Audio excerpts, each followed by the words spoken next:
안녕하십니까? 하나원 문학관 TV를 진행하는 손흥섭 시인입니다. 시청자와 문인 여러분, 오늘도 함께해 주셔서 감사합니다. 오늘 주제는 예고한 대로 제75화 하나원 시인의 수필 첫사랑의 요델가입니다. 이 첫사랑의 요델가는 1984년 6월 15일 이종석, 김정숙 공저의 인간 하나원 나는 죽어서 파랑새 대리라는 책의 388페이지에 수록된 작품입니다. 당초 이 첫사랑의 요델가는 내용이 길어서 1, 2부로 나누어 방송하려 했으나 연속성 때문에 1회로 방송한다는 것을 정정하여 알려드립니다.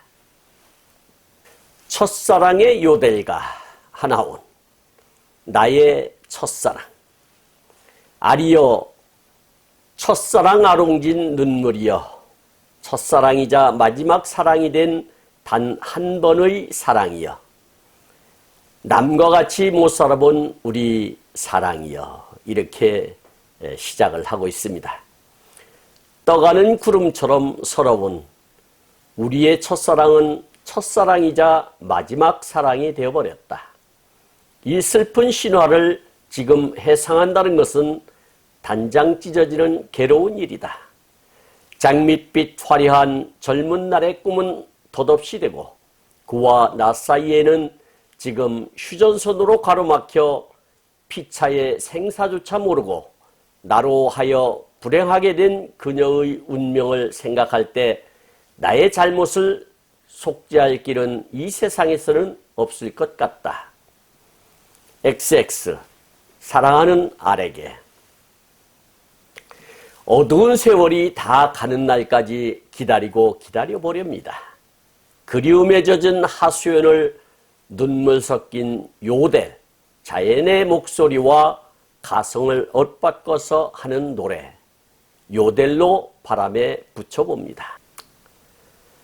또 당신이 보고 싶은 날에는 내 마음 먹은 하수연을 눈물 삼킨 채 요델을 불러 바람에 띄워 북녘 하늘에 보냅니다. 또 당신이 보고 싶은 날에는 당신의 모습을 그려 바람에 띄워봅니다. 또 당신께 하고 싶은 말이 있을 때에는 편지를 쓰고 있습니다. 이런 편지가 쌓이고 쌓이는 그리움이 눈물이 되고 맙니다. 나는 당신의 지극한 정성으로 그 몹쓸 병도 이제 완쾌되었습니다. 당신을 이북 형무소에다 남겨놓고 나만이 월남한 13년 세월이란 여러 번이나 죽을 고비를 당하였습니다. 그래도 그 고난은 당신을 만나야겠다는 신념에서 이겨나왔습니다. 우리는 하나의 인간으로서도 왜 남과 같이 잘 살지 못하고 있는지, 사람답게 못 살아본 당신과 나, 불쌍한 당신을 나는 앞으로 내세의 아름다운 들에 핀다는 아스포텔 꽃이 피는 꽃밭으로 모시려고 합니다. 서러운 가슴 속에 구름처럼 떠가는 당신의 환상은 슬픔에 지친 나에게 새로운 용기를 주며 또한 빛나는 청촉기를 마련해 주는 것입니다. 안녕히. 아재 인생과 기약 없는 영 이별을 하고 난 뒤지만 그래도 알을 생각할 때 아직도 슬픈 전락의 구렁창에 빠져도 생에 애착을 갖게 되고 오히려 미련이 많아서 앞을 바라보는 세계란 아름답고 한많은 것이다. 알이나 나의 나이가 벌써 40을 넘고 덧없이 흘러간 슬픈 사랑을 독백하는 것이 뼈아픈 일이라 하겠으나 못 잊는 눈물의 요델은 그 메아리도 없어 하나의 자유 같은 것이 있어 그것은 인간이 그 청춘의 아름다운 추억에 산다고 이렇게 이야기를 하고 있고요. 하트형 카드의 멋진 꽃그림. 지금부터 24년 전 사춘의 꽃이 마구 피는 중학교 4학년 때 다정다감한 나는 엉뚱한 일규를 일으키고 말았다. 예나 지금이나 잘 알려지지 않고 있는 2월 14일 발렌타인데이에 평소부터 죽고 못 사는 아리란 여학생께 발렌타인 카드에 멋진 꽃그림을 수놓은 듯 그려놓고 나의 사랑의 시를 바이론이나 하이네에 못지않는 시라고 열을 내어 써놓았다. 알은 여고보에 다니는 누이 동생의 다시 없는 짝패였다. 그녀는 소프라니스트였다. 더욱이 내 마음을 붙잡는 그의 눈동자는 맑고 푸른 샘과 같고 그 눈이 움직일 때는 참으로 아름답구나 하는 감탄이 나오는 것이다. 이러한 눈의 살결과 또 전체 인상은 백합꽃같이 맑고 소소한 그녀의 모습은 인생을 행복하게 꾸밀 수 있다고 믿어지는 것이다. 나는 그녀를 언제까지나 장밋꽃 화려한 꽃 속에 행복의 옥좌의 여왕처럼 모시고 사랑해야 한다고 굳게 결심을 하였다. 알이 나에게 말하는 소리는 이 세상의 소리인 것 같지 않게 들린다. 그녀는 사람 같지 않는 신선으로 생각하고 그녀가 말하는 소리는 이 세상의 그 어떤 고귀한 말보다 귀중한 것이라 들었고 그 뉘 철학자의 말보다도 가장 진리에 가득 차 있는 말이라 믿었다. 알은 세레나데를 꿈처럼 불렀다. 당시 오케스트라의 소녀라는 미국 영화의 그 디아나 다이빈처럼 노래를 잘 불렀다. 이렇게 기록을 하고 있습니다. 하늘은 나를 죄인으로 이렇게 또 소제목을 가지고 이야기를 풀어나가겠습니다. 내가 중학교 5학년 늦은 봄이었다. 나는 나병 선고를 받았다. 하늘이 무너지고 땅이 꺼져가는 절망에 세상은 노랗게 보여지는 슬픔에 빠졌다. 세상을 버리고 나는 금강산으로 갔다. 의사의 말대로 문둥병이라면은 무엇보다도 립의 알을 어떻게 할 것인가 하는 온해 속의 파멸을 눈앞에 보고 있었다. 여름방학이었다. 구룡년 폭포수가 천고같이 요란한 소리를 치는데 자살을 몇 번인가 하려던 것이 죽지 못하고 있을 때 나의 알이 찾아왔다. 당황하지 않을 수 없었다. 그리고 무슨 몹쓸 죄라도 지은 것 같이 고개가 수그러졌다. 알에게 나의 병을 고백하는 것이 옳을 것이라고 생각하였다. 그러나 캄캄한 가슴이 매도록 슬픔이 터지고 어떤 기회에 고백하여야 하는 슬픈 우울은 하늘이나 땅이나 알 이야기였다. 하루는 비로봉 구경을 마치고 마의 태자능에서 모든 것을 고백하려고 하였으나 알의 앞에서는 말이 나오지 않아서 말 못하였다.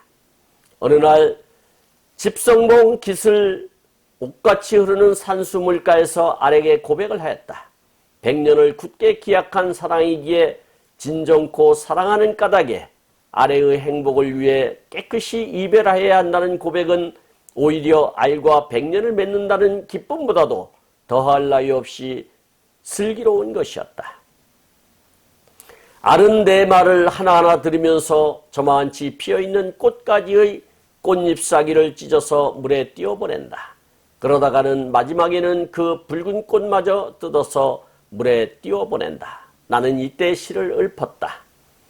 낙화여수 애토리 푸른 잎사귀 하나가 심산벽수 시냇물 흰 구름 위로 떠갑니다. 어느 사랑에 찢어진 화전이라 할까. 천도빛 꽃송이 하나가 검은 밤 시냇물에 별 사이로 흘러갑니다. 어느 시련의 죽음이 떠가는 것이라 할까. 슬픔이 터지는 지선의 엘레지가 비탄하는 덧없는 사랑을 울렸다. 이렇게 기록을 하고 있습니다. 썩어가는 육체에 성녀는 울고 라는 또 주제로 이어가도록 하겠습니다. 내 말에 대한 대꾸도 없이 산같이 굳은 침묵이 흘러만 간다. 알은 무슨 말씀을 하세요? 저는 H씨를 일생의 남편으로서 언약한 이상 H씨가 불운에 있다고 버리고 가는 값싼 여자로는 생각지 마세요.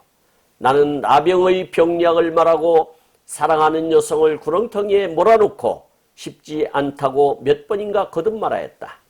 알은 여러 가지 말이 많았다. 그 중에서도 사랑하는 사람하고 살아가는 것이 무엇보다도 참된 삶이라고 눈물을 쏟아놓고 말하는 것이었다. 나는 알이 정말로 나하고 일생을 같이 죽는 것이 영원으로 이어맺는 사랑이란 생각을 어리석게 가졌다. 알은 정말로 내가 불쌍해서 자살할 수가 없다고 엉엉 울어버리는 것이었다. 어떻든 알은 방학 동안이나마 병시중을 한다고 가지를 않았다. 우리들은 푸른 바다가 아름다운 송전으로 옮겼다. 그녀와 같이 살림을 차려보았다. 그 이듬해 중학교를 졸업하고 일본 동경으로 건너가 고등학교를 다녔다. 내가 2학년 때 알은 요고보를 졸업하고 나를 쫓아왔다. 그녀는 나의 말대로 T여전 전문학교 가사과에 입학하였다. 동경의 2년간이란 정말 나에게는 지상천국이었다. 그녀와 주말을 즐기는 일본의 풍물은 아름답기만 하였다. 병이 나은 줄만 알았던 것이 다시 재발을 한다. 나는 그녀에게 병의 재발을 알리고 청춘의 신기루야 잘 가거라 하고 산사형 선고를 받고 세상을 하직하는 절망감에 다시 금강산을 찾았다. 알은 어떻게 알았던지 나를 찾아 금강산으로 왔다. 알의 병시중의 보람이 있어 몸이 다시 좋아진다. 그녀는 다시 동경으로, 나는 세상을 하직하는 마음으로 아득한 대륙의 방랑길로 떠났다. 발길 닿는 마지막 땅이 중국 북경이었다. 나는 여기서 10달 동안이나 북경 관할을 죽자고 공부하고 북경대학의 시험을 치렀다. 시험은 무사히 합격하였다. 여기서 대학과정 4년을 마치고 대학원에 진학을 하였다. 그해 여름 다시 나병이 재발되어 이제는 치료해서 뭘 하겠는가 하는 자포자기에 빠져 정처 없는 방랑길을 몽곡길, 북만주길을 헤매었다. 엉망진창이 되어 가다 가는 길 끝장에 다시 고향으로 돌아가게 되었다.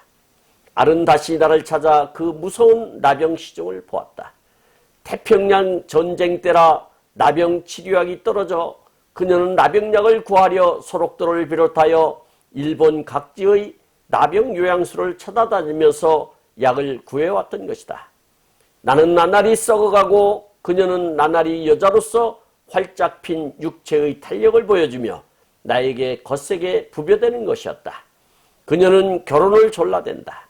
자기 집에서 다른데 약혼할 기세가 세니 얼른 결혼하지 않으면 난처하다고 조른다. 도대체 내가 결혼할 수 있는 사람인가?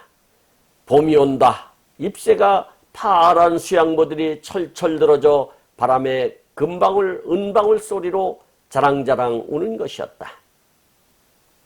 새파란 보들가지를 붙잡고 한없이 울고 죽어버릴까 하는 통곡이 땅에 스며들도록 울고 이 봄을 읊었다. 봄. 제일 먼저 누구의 이름으로 이 좁은 지역에도 한 포기의 꽃을 피웠더냐.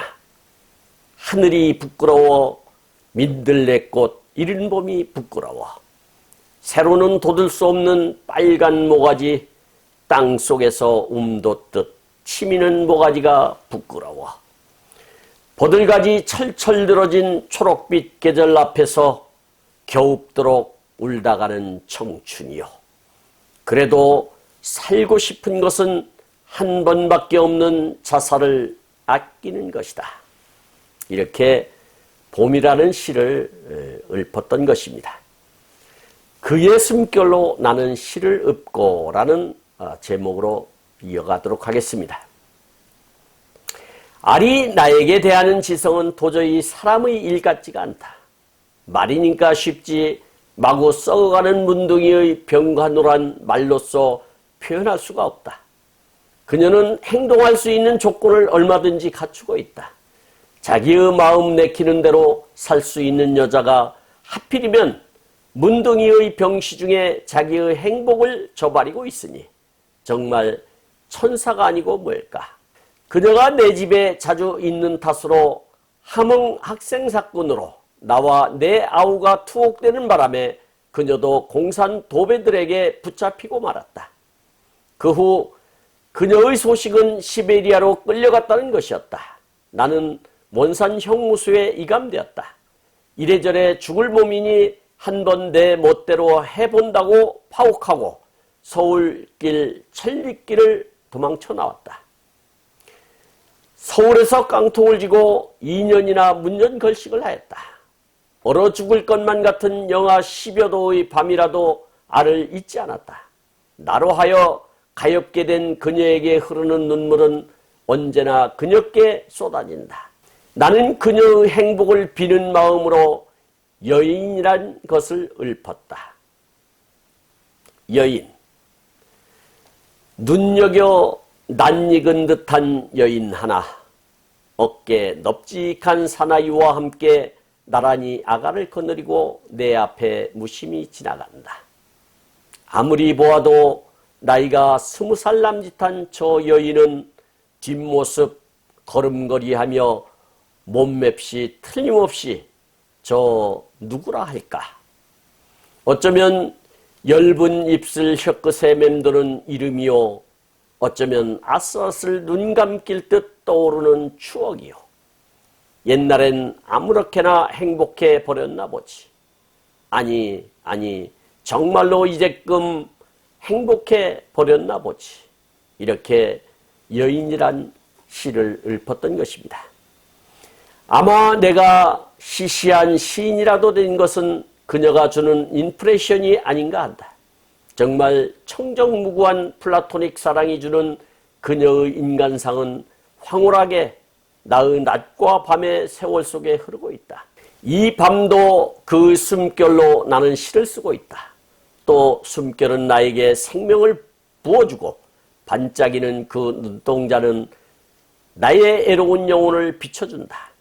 알이 있다는 것은 내가 살아있다는 것을 깨닫게 한다.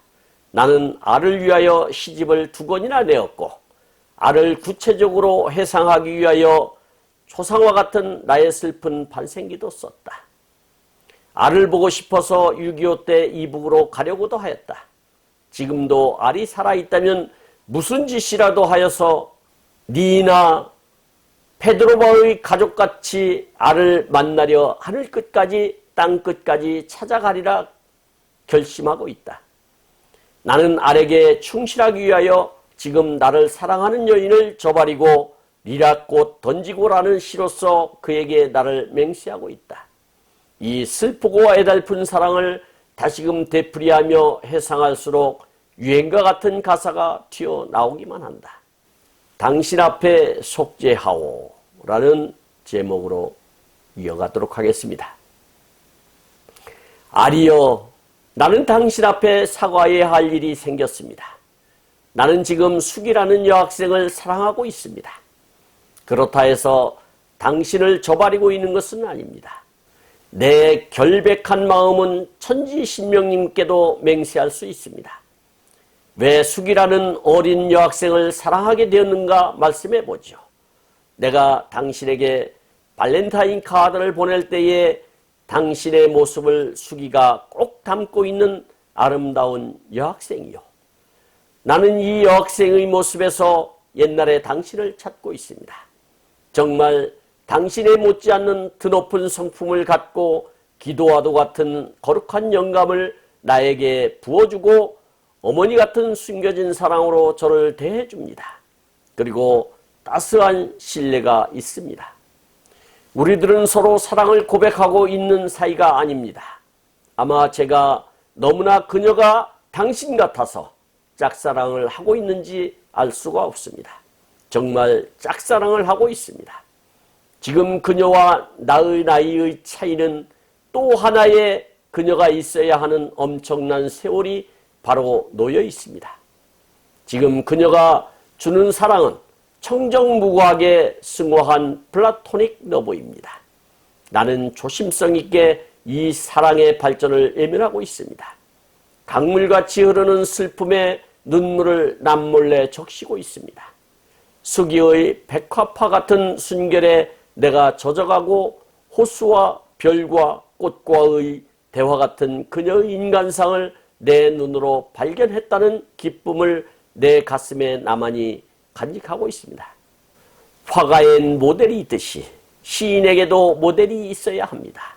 단테가 신곡을 대성하는데 소녀 베아드리체의 아름다움이 있었듯이 지금 나에게는 당신과 당신의 모습을 갖고 있는 수기가 나에게 있어야 하겠습니다. 언제나 내일이라면 당신이 희생하였듯이 나와 수기의 사이를 당신은 이해하여 주실 줄 믿습니다. 꼭 살아보고 싶은 사람과 인연을 맺고 한평생을 산다는 것은 행복한 일이라 하겠다. 그러나 정말 꼭 살아보고 싶은 사람과 함께 평생같이 산다는 것은 좀처럼 어려운 일이라 하겠다. 남들처럼 첫사랑이 달콤한 것이 못되고 어둡고 까마득한 절망 속에서 어둠으로만 밀려나가 버리기만 하였지만 죽음과 대결하는 사랑과 의지의 투쟁으로서 새로운 빛이 어둠의 인생에 비춰지는 것이었다. 흔히 첫사랑은 맺어지지 못한다고들 말한다. 여기 문둥이의 첫사랑도 그 뒤의 첫사랑처럼 덧없이 되어버리고 고향도 집도 돈도 처자식도 없는 정말 애로운 몸이 되어 지금 40세 분수형 마루턱에서 찬바람에 물린 채 가사도 없는 요대를 목 놓아 부르는 것이다. 하늘과 땅이 너무나 넓어 메아리마저 없어. 첫사랑이자 마지막 사랑이 되어버린 내 사랑을 이룩하는 날까지 그리움에 기다려 보렵니다. 이렇게 한아운 시인은 첫사랑의 요델가라는 수필을 끝맺음하고 있습니다. 제가 여러 번 한아운 시인에 대한 시를 소개하고 수필을 소개하였지만 거기에 나타났던 모든 것들이 이 첫사랑의 요델가 속에 정리된 것이다. 이렇게 이해하시면 좋을 듯 싶습니다. 지금까지 함께 하신 시청자와 문인 여러분 감사합니다. 제가 한아운 문학관 TV를 방송하는 이유는 고난과 역경을 딛고 문학의 꽃을 피우신 한아운 시인을 널리 알리기 위해서입니다. 여러분의 주변이나 한아운 시인에 관심 있으신 분께서는 인터넷 포털 다음의 카페에서 한아운 문학관을 검색하여 가입하시면 고 한아운 시인에 대한 다양한 자료를 접할 수 있으며 많은 시인과 문학활동을 함께 할 수 있습니다. 그리고 유튜브에서 한아운 문학관 TV를 검색하시면 한아운 시인의 진면목을 발견하실 수 있습니다. 다음 제76화는 한아운 시인의 수필 1958년 신문예 9월호에 수록된 시작 과정이라는 수필을 소개하도록 하겠습니다. 광고 말씀을 드리겠습니다. 제가 제공하는 방송을 보시고 도움이 되셨다면 구독과 좋아요를 누르는 것도 의미 있는 일입니다. 구독은 무료이지만 반드시 누르실 필요는 없습니다. 감사합니다. 진행의 손흥섭이었습니다.